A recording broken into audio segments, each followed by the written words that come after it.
안녕하세요. 부동산이 좋아해 강스타입니다. 최근에 제 영상을 보시고요. 많은 분들이 공감을 해주셨고, 그리고 응원을 해주셨습니다. 그분들께 진심으로 감사드리고요.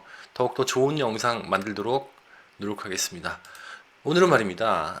놓치면 평생 후회할 서울 분양단지 탑3를 가볼 텐데요. 영상을 보시고 마음에 드시면 구독과 좋아요 꼭 부탁드리겠습니다. 그럼 지금 바로 시작합니다. 제가 뽑은 3개의 단지는요, 마곡 9단지, 그리고 흑석 3구역, 둔촌 주공이 되겠는데요. 먼저 마곡으로 가보시죠. 마곡 9단지는요, 공급 방식이 도시개발 사업입니다. 그리고 총 세대수가 1529세대고요. 이 중에서 분양 물량이 962세대가 이번에 분양을 하는데요.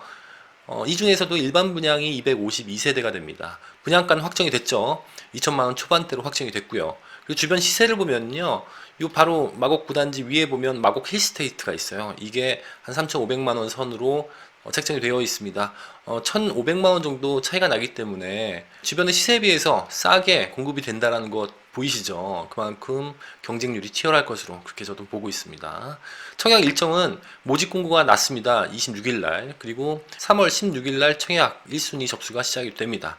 네, 이 단지는요, 분상제이기 때문에 10년의 전매 제한이 있고요. 건설사는 한신공영, 그리고 저축 총액순.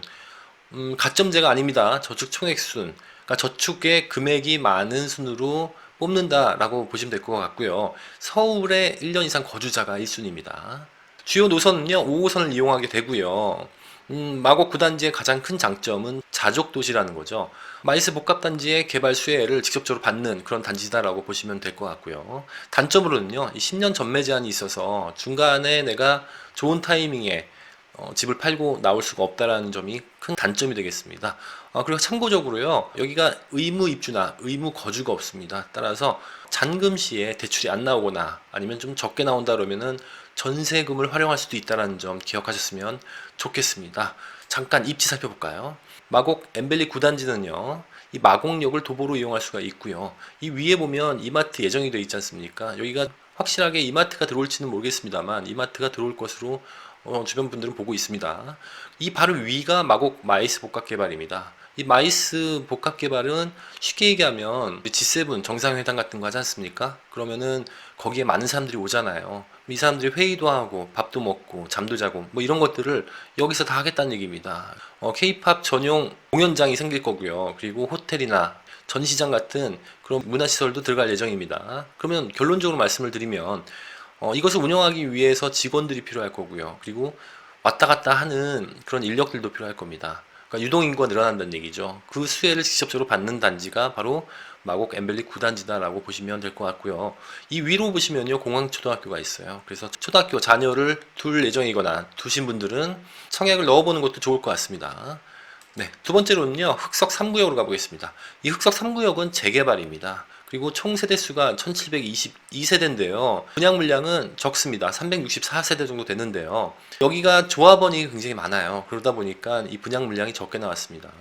그리고 예상 분양가입니다. 예상입니다. 2,700만 원에서 3천만 원 선으로 보고 있는데요. 이건 변수가 있습니다. 뒤에서 제가 말씀을 드릴게요. 이 주변에 대장 아파트가 아크로 리버 하임인데요. 이 아크로 리버 하임이 현재 호갱론에 의하면 한 5,800만 원 정도의 시세가 형성이 되어 있거든요. 마찬가지로 큰 시세 차익이 예상이 됩니다. 청약 일정을 보면요, 4월로 예정이 되어 있고요. 전매 제한은 소유권 이전 시까지, 그리고 GS 자이가 건설하게 되고요. 여기가 85제곱미터 이하 같은 경우는 가점제로 운영이 됩니다. 주요 노선은요, 흑석역 9호선을 이용하게 되고요. 장단점을 좀 살펴보겠습니다. 흑석 3구역의 가장 큰 장점은 바로 지리적인 위치겠죠. 여의도가 가깝고 용산이나 강남도 굉장히 가깝습니다. 반면에 여기가 교통체증이 또 심한 곳이기도 합니다. 따라서 좋은 점과 나쁜 점이 바로 교통과 관련이 되어 있네요. 그리고요, 뭐 뒤에 입지를 보겠습니다만 인근에 고등학교가 없어요. 그러다 보니까 보통 이렇게 목동이나 강남 같은 경우는 학군이 좋아서 집값이 오르는 영향도 크지 않습니까? 여기도 학군만 갖춰진다면 아주 좋은 입지를 갖고 있다라고 말씀을 드릴 수 있겠습니다. 또한 이 흑석 3구역은요, 이 언덕이 좀 높아요. 그러다 보니까 급경사가 좀 심하거든요. 그래서 일반 평지에 비해서는 조금 단점이다라고 볼 수 있겠고요. 주변에 생활 인프라가 부족합니다. 즉 백화점이나 아니면 큰 대형마트 이런 것들이 좀 부족해서 인근 지역의 대형마트를 이용한 것으로 알고 있습니다. 입지를 좀 살펴보겠습니다. 흑석 3구역은요, 이 흑석역에서 도보로는 걸어가기가 좀 쉽지가 않은 것 같습니다. 마을버스를 이용해야 될 것 같고요. 이 3구역 앞에 보면 을로초등학교가 있고, 그 다음에 중대부중이 있는데요. 보시다시피 대학교까지 있습니다만 고등학교가 없지 않습니까? 원래 여기가 고등학교가 있었죠. 이 중앙대병원 자리가 원래 중대부고가 있었던 자리입니다. 이 중대부고가 강남으로 가면서 이 병원이 생긴 건데요. 다행스러운 건 이곳 미치 9구역인데요. 이 9구역에 고등학교 부지가 있어요. 그래서 이 고등학교 부지를 새로운 고등학교로 새롭게 만들어질 것인지 아니면 다른 지역에 있는 고등학교를 데리고 올지는 아직 결정이 된 건 없습니다만, 학군만 갖춰주면은 굉장히 좋은 입지를 갖고 있다라고 볼 수 있겠고요.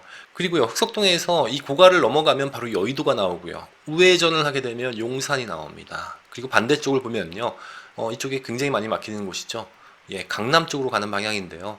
그만큼 3대 업무지구, 뭐 용산 지나면은 을지로나 종로가 나오니까요. 3대 업무지구에 가깝다라는 것이 큰 장점이 되겠습니다. 자, 세 번째로 보겠습니다. 둔촌주공으로 가보겠습니다. 아주 핫하죠.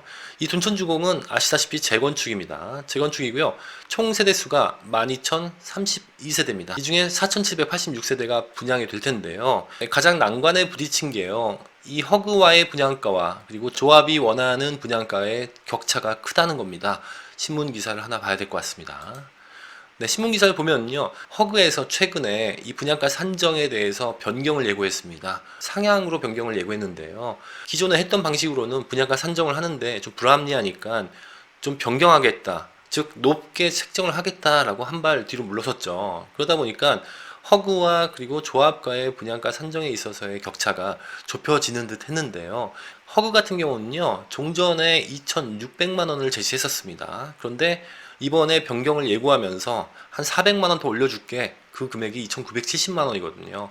그런데 조합이 원하는 금액은요, 3,550만 원이거든요. 이 격차가 있기 때문에 실제 조합에서는 후분양을 하거나 아니면 임대 후 분양 방식을 취할 수밖에 없다라고 시사한 바 있습니다. 따라서 이 분양가 산정이 난항을 겪는다면 후분양까지 갈 수도 있다는 것을 염두를 하셔야 될 것 같습니다.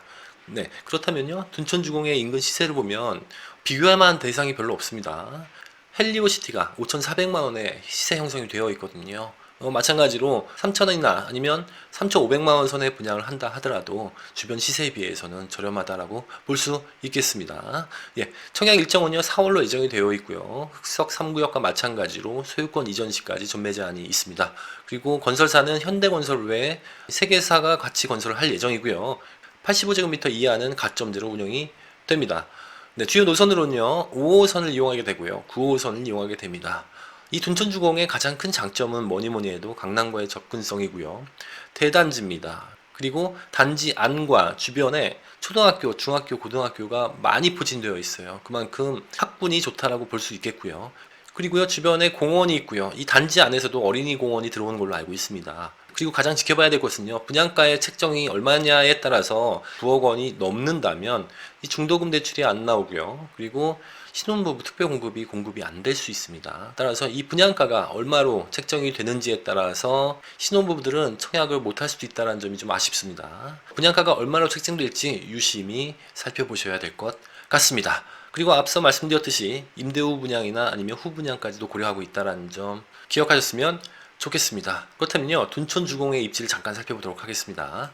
네, 둔촌주공은요, 주 노선이 5호선을 이용하게 됩니다. 보통 둔촌역이라고 하죠. 둔촌동역이라고는 잘 안 합니다. 예, 둔촌역을 이용하게 되고요. 그리고 9호선도 이용할 수 있습니다. 둔촌 오륜역이 있고요. 급행이 다니는 중앙보훈병원역은 조금 위치가 위쪽에 있죠. 그래서 단지를 4등분을 하면요, 이용할 수 있는 노선이 차이가 있다는 것을 좀 기억하셨으면 좋겠고요. 그리고 밑으로 내려오게 되면요, 9호선을 이용할 수 있는 올림픽 공원역이 있는데요, 여기에 3호선이 들어오게 되죠. 이 3호선은 어디로 갑니까? 강남으로 가지 않습니까? 뭐 신사역, 압구정 이런 데를 갈 텐데요. 그렇다면 이 3개의 노선이 전부 강남으로 향하는 아주 훌륭한 노선 3개를 보유하는 그런 단지다라고 말씀을 드릴 수 있겠고요. 가장 중요한 것은 이 강남 잠실이죠. 이 잠실이 가깝다라는 것. 좀만 더 가면 강남이니까요.